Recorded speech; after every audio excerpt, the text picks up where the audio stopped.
it's a moment in time. It's something that will, it would done correctly with the right type of impact will last forever. At least in cinematic history. I think we will, with this project, I think we really will touch people. It's very emotional. You're going to laugh, you're going to cry, you're going to be angry. But what I want you to walk away with the movie feeling is like you could be a part of the change, no matter how big or how small. I think that's really, really important because sometimes when we do look at these huge issues, we feel like how I'm so insignificant. How can I really put a dent in this big problem? And I feel like if we all kind of collectively come together under one, collective, I think we can really start making change. Jamie's amazing. I've known him for like over a decade. So to be able to kind of finally step onto, on set and actually work together, it was a dream come true. And the same thing with Bree. I've known her for a really long time, and the fact that stars actually aligned and we actually got a chance to make a film together, it's just that much more important than when you're doing a movie like this.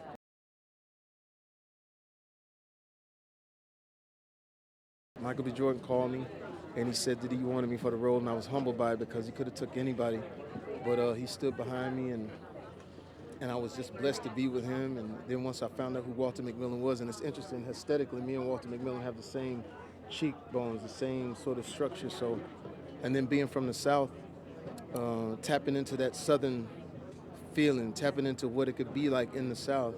It was really enriching, but at the same time, terrifying that at any time someone could be taken from their decent life and be thrown into an absolutely horrific life, and to think that there's no hope, and all of a sudden, in walks Brian Stevenson, played by Michael B. Jordan in the movie, but in walks hope, in walks dignity, in walks fearlessness, and so it's just been a wonderful journey with this. That's the way it is in jail. And like I said, man, being a black man, jail is the worst thing in the world for us. But we had a camaraderie, and we all respected each other. And it was wonderful to see O'Shea there. I'm a big fan of his father, but to see him taking it to a different level and to give us that light, it was just amazing to be able to work with them and feel them on the other side of that wall.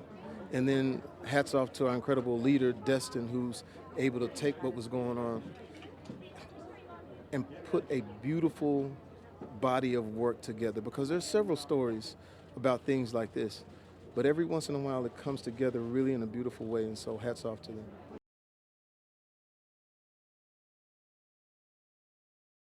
My agent hit me up and said, hey, we got this beautiful offer for you for this book, and I love taking real life material and putting it to film.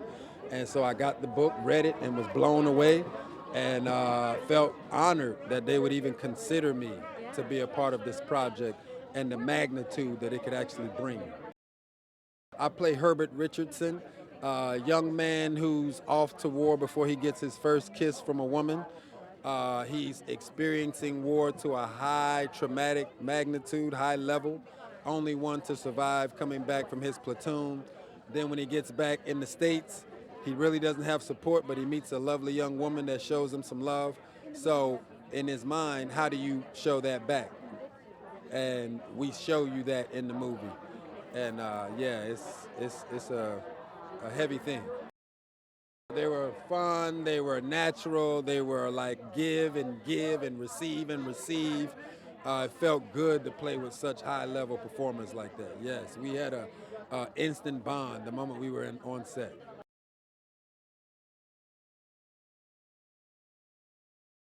Aristotle said that it's about what you do more than what you think. He venerated action, and that is Brian Stevenson. He has changed our country. I heard about him initially on NPR because of the EJI, and then this movie came my way, and I learned a lot more about him. I play a guy who, to quote the Bible, bears false witness and has to contend with the consequences of that over the film. It's a really great supporting role to the wonderful leads in this movie, Michael B. Jordan, Jamie Foxx, and Brie Larson. A new understanding of justice.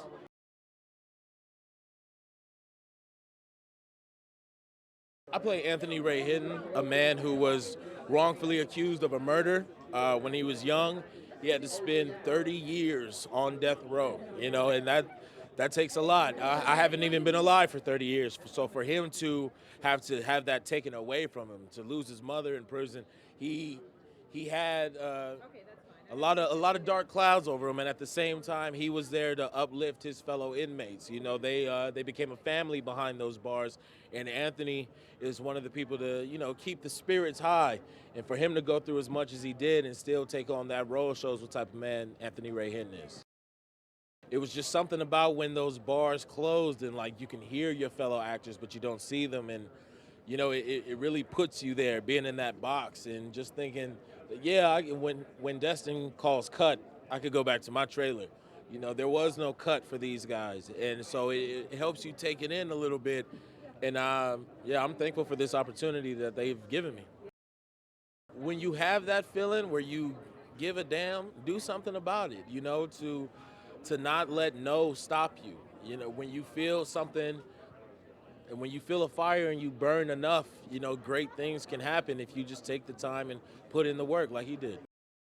They called me, told me about a special film. I got to read it, and I got to really take in. I looked up Anthony and saw what type of man he was. But when you see something special like this and the message that it gives and the cast that it has and the people that care about it, you have to jump on it.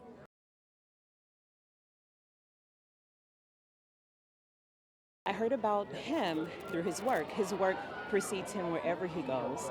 And I think that is such a huge statement as to who he is and the important work that he's doing. When I read the book, and when you read it, you'll realize it's not just one story. There are so many lives that are touched by what's happening in our justice system. And if you think of the incredible impact that Bryan Stevenson has, you know, no one can do everything, but everyone can do something. It kind of spurs you to really consider, what can we do? What can each person do to help continue this work? I believe that people will be changed.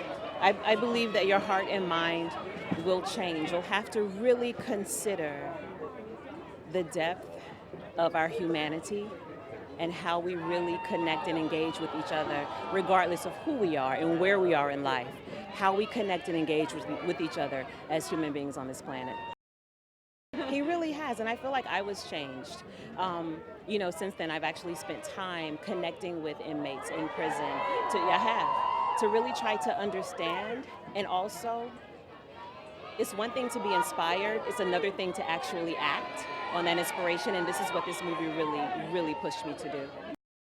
I play Minnie McMillian. She's the wife of Johnny D, and she has a choice to stand or walk away, and she chooses to stand.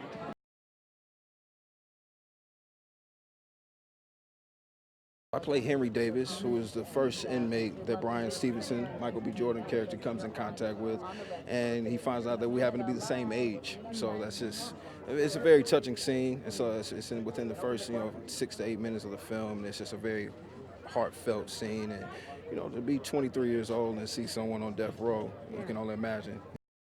Well, I had learned about Bryan Stevenson while I was in college back in 2008. Had heard of the EJI initiative. And, that's really much of what I understood from it. But prior to doing the film, I learned so much about Just Mercy, his book, everyone who he's helped exonerate, and then Walter McClain's story, which is just, Walter McMillian, I'm sorry, his story, which is just heart-wrenching. I want them to understand that, exoneration is something that we need to continue to push forward in this country. Obviously, there's obviously a lot of African-American men, a lot of Latinos, a lot of Caucasians, a lot of just people who are serving time for crimes that they did not commit. So just walking with a feeling of wanting to help change that, having a new insight on certain things, and just, working together and feeling like we can do this together. Very accurate to say, and not only myself, but I'm sure a lot of people where I come from and where he comes from, and the fact that he's still fighting to this day, it means a lot.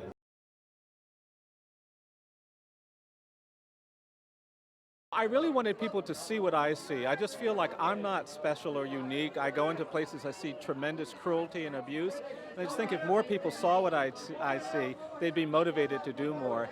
And the book was just a way of bringing them in. And then when the movie became a possibility, I was nervous, but meeting the wonderful people involved in this, the folks at Warner Brothers like Toby and Blair and Nigel and Gil Nutter, and then when Destin was pulled in and Michael, I felt like we could make this work. And it's very exciting to be at this moment. I was so, firstly, relieved that the true story was there, and then I was very excited because I knew that it could have an impact on many people, and that's what I'm really hoping for.